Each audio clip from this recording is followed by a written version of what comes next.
Waalaikumsalam warahmatullahi wabarakatuh. Kami dari Papua akan mempresentasikan tentang pendidikan.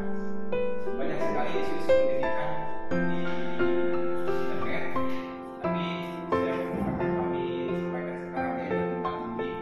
Kenapa kami mengambil isu bullying? Karena bullying itu sangat berbahaya bagi kesehatan mental juga psikis anak.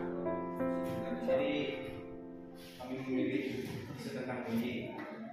Baik, sebelum masuk ke materi, izinkan kami memperkenalkan diri. Perkenalkan, nama saya Reza Maulana sebagai moderator. Perkenalkan, nama saya Galarento sebagai pembaca. Saya Diki sebagai pembaca. Saya Randy sebagai pembaca. Perkenalkan, nama saya Dina Raini sebagai penulis. Sekarang saya jadi sebagai Kuliah. Sekarang kita masuk ke materi.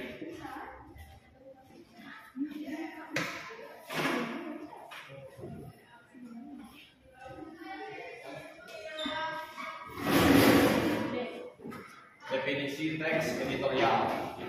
Teks editorial pendidikan adalah tulisan pendapat atau opini dari redaksi media tentang isu-isu yang berkaitan dengan dunia pendidikan. Jadi, kalau kamu baca koran atau berita online, sekarang kan ada tulisan yang membahas tentang sekolah, guru, murid, atau ujian. Nah, tulisan itu bisa jadi teks editorial pendidikan. Lanjut.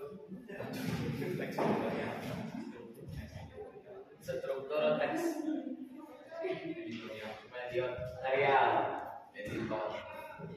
Pengenalan isu. Bagian ini berisi pernyataan yang jelas tentang cara pendidikan yang sedang dibahas. Latar belakang berikan sedikit penjelasan tentang mengapa isu ini penting dan relevan. 2. Argumentasi. Pendapat redaksi. Sampaikan pendapat atau opini redaksi mengenai masalah tersebut. Alasan dan bukti. Dukung pendapatan dengan fakta, data atau contoh yang relevan. Argumen berlawanan. Akui ada pendapatan yang berbeda, lalu berikan penjelasan mengapa pendapat lebih kuat. 3. Untuk kesimpulan, rangkuman kembali poin-poin penting yang telah disampaikan. Saran atau rekomendasi, tawaran solusi atau langkah-langkah konkret untuk mengatasi masalah yang dibahas. Fakta, tapi lebih pada perasaan dan pemikiran sendiri. Contoh opini. Film superhero terbaru itu sangat membosankan. Penting untuk mendaur ulang sampah untuk menjaga lingkungan. Pisang sangat enak.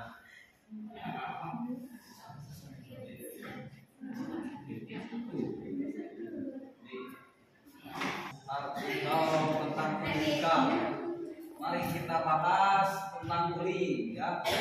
Bullying adalah masalah serius yang bisa terjadi di mana saja, termasuk di sekolah. Ya, seperti kita saat ini, kita berada di sekolah. Bullying adalah masalah yang serius yang sering terjadi di sekolah dan lingkungan sosial lainnya. Berikut beberapa informasi penting tentang bullying yang bisa kamu baca. Usia sekolah merupakan masa yang sangat menentukan kualitas seorang dewasa dengan harapan sehat secara fisik, mental, sosial, dan emosi. Kasus yang sering terjadi di tingkat sekolah yang dapat mempengaruhi kesehatan mental seseorang adalah bullying. Di mana bullying ini merupakan suatu tindakan agresif yang dilakukan berulang kali oleh seseorang yang memiliki kekuatan lebih terhadap orang tua, baik secara fisik maupun psikologis.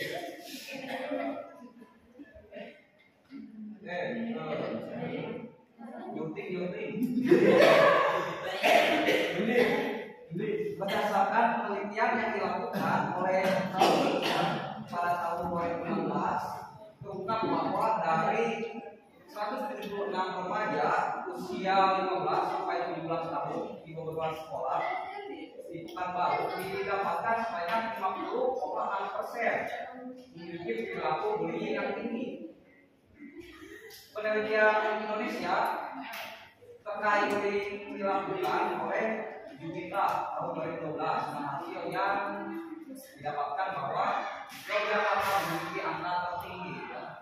Sehingga bahwa Yogyakarta di sini memiliki angka tertinggi dalam kasus bullying dibandingkan di Jakarta dan Surabaya.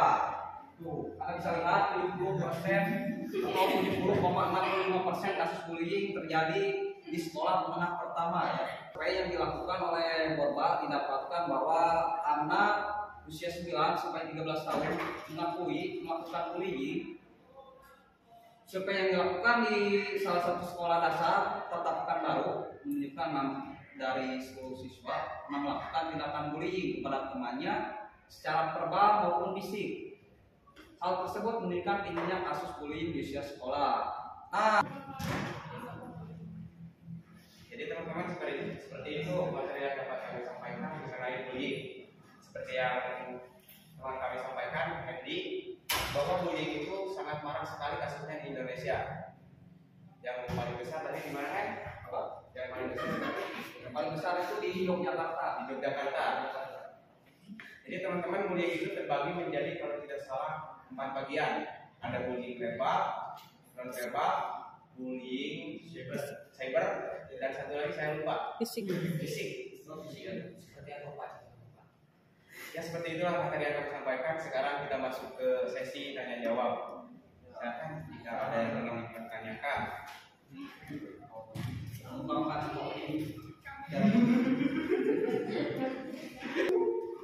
Perkenalkan, nama saya Abdullah, perwakilan dari kelompok 4. Di sini saya akan beri pertanyaan kepada kelompok 2.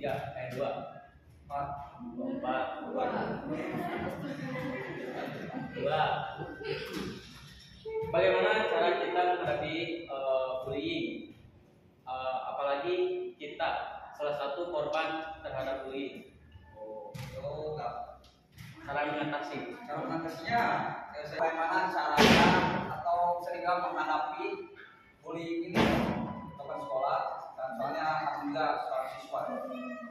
Ya, ada beberapa hal yang bisa kita hadapi terhadap bullying ini. Mungkin satu, kita harus berani ya, kita harus berani melawan seseorang yang membuli kita ya.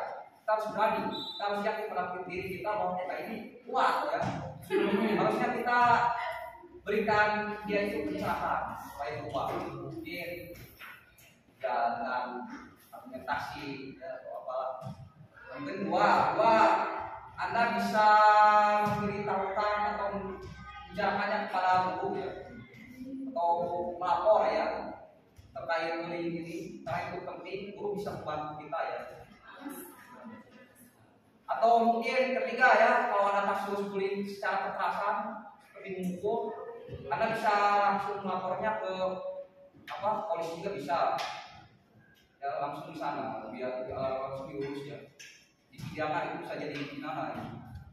Dapat tingkatkan rasa semangat kita, percaya diri, motivasi.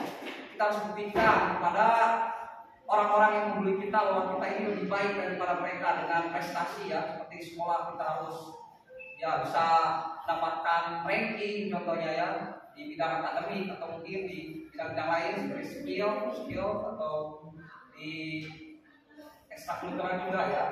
Jadi kali itu semua sebagai lawan untuk perlawanan kita terhadap bullying ya. Apakah apa yang saya jelaskan kepada Anda ini? Tapi kalau ada tambahan bisa Anda tambahkan. Ya, terima kasih atas jawabannya. Sudah membuat kami lebih dari cukup karena jawaban Anda yang disebutkan tadi sangat bermanfaat bagi kita semua.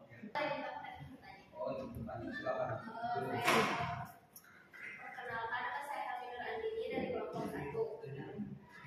Menurutmu, apakah perilaku bullying akan terbawa sampai dewasa dan bagaimana pendapatmu jika temanmu menjadi korban bullying di sekolah maupun di luar sekolah?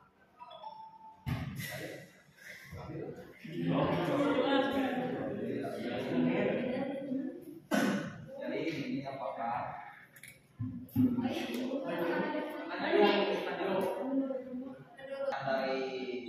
saudari kami ya, dari kelompok berapa? Satu ya.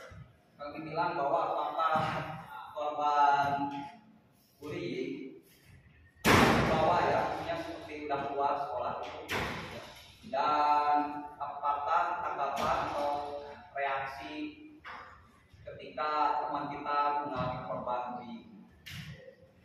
Jadi ya menurut saya ya itu pasti akan terbawa sampai kita keluar sekolah, karena bullying ini bukan hanya menyakiti mungkin secara fisik ya, bukan hanya secara fisik saja. Tadi ada bullying verbal, itu juga bisa menyakiti hati kita atau mental kita dan memicu sebuah yang namanya itu trauma ya. Trauma itu susah sekali untuk dihilangkan ya. Meskipun ketika kita sudah lulus dari sekolah itu kan terus terbayang-bayang. Biasanya si korban akan mengeluh ya, kenapa dulu gak gini, kenapa dulu gak melawan, atau kenapa dulu saya digini-gini. Itu menjadi trauma berat buat si korban ya. Dan tentunya ya itu tuh akan terus terbawa sampai kapanpun gitu. Kecuali si korban itu mau menerima apa yang telah terjadi dan melupakan semuanya, tidak sulit, tapi dengan keberanian dan kepercayaan diri kita, insya Allah itu bisa menyembuhkan ya pikiran kita atau trauma kita dari bullying ini. Dan tadi yang kedua, bagaimana reaksi kita atau tanggapan kita kepada teman yang bullying. Kita harus membelanya, kita harus membantunya dengan apa saja. Mungkin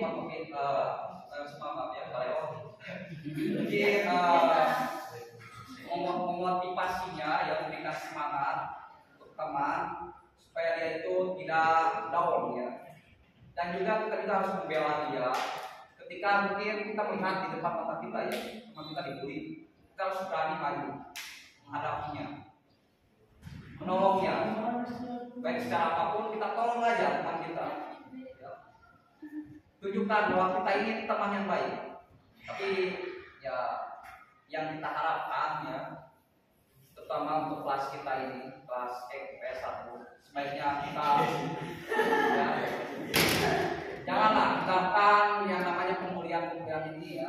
Kita harus bisa bersama, nikmati kelas ini bersama, belajar bersama ya. Taati yang maju dari kelas-kelas lainnya, lebih baik daripada ya.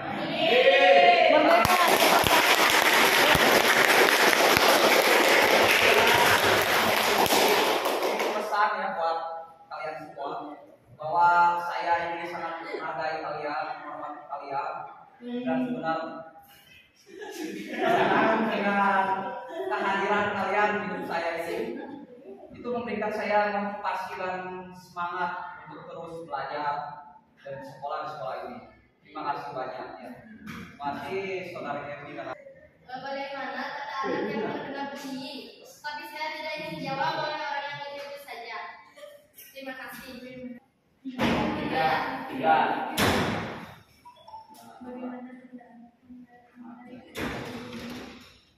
Tanda anak yang terkena bullying, yaitu satu, sering dia menghindari keramaian, murung buat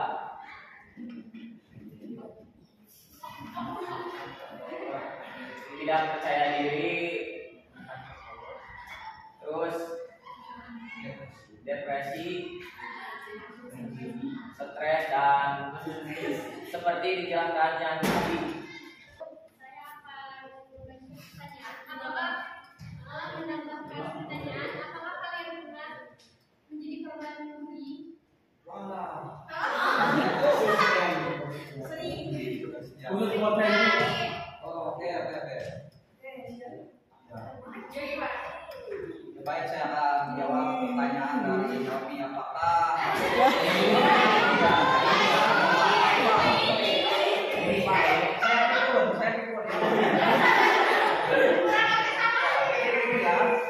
apakah salah satu dari kita atau ya ini pernah mengalami yang namanya bullying. Nah, jelas sih menurut saya semua siswa pasti pernah mengalami namanya bullying. Terkadang bagaimana cara kita menanggapinya seperti apa? Kadang ketika ada teman mungkin diamnya yang bercanda ya, bercanda. Tapi kadang ada yang bercanda mungkin ya, dan salah satunya tersinggung. Ada juga yang tidak tersinggung. Tapi ya kita lihat dari apa namanya sosial ya. Setiap individu ini berbeda-beda ya, pandangannya atau reaksinya terhadap yang ada di kehidupan mereka itu berbeda-beda ya. Contoh, kekerasan yang harus dijauhi, haus milenial. Mungkin bagi orang membuli seseorang itu hal yang membuat berat. Padahal agama apapun menyuruh kita berbuat baik kepada siapapun. Dan ayo kita sama-sama bullying kita harus memberi dukungan dan semangat kepada korban. Dia tidak merasa dikucilkan atau diasingkan, dan bagi si pelaku tidak harus memberi nasihat agar ia tidak mengulangi lagi.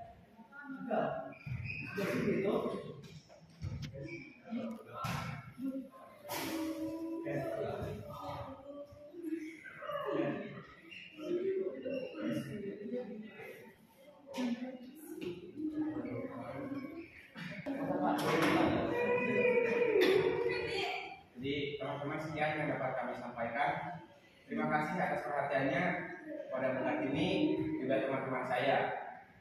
semoga apa yang kita sampaikan kepada kalian semua semoga bermanfaat ya. Amin. Pikiran kita, wawasan kita yang baru juga kondusif. Kami dari kelompok 2 izin undur diri. Wassalamualaikum warahmatullahi wabarakatuh.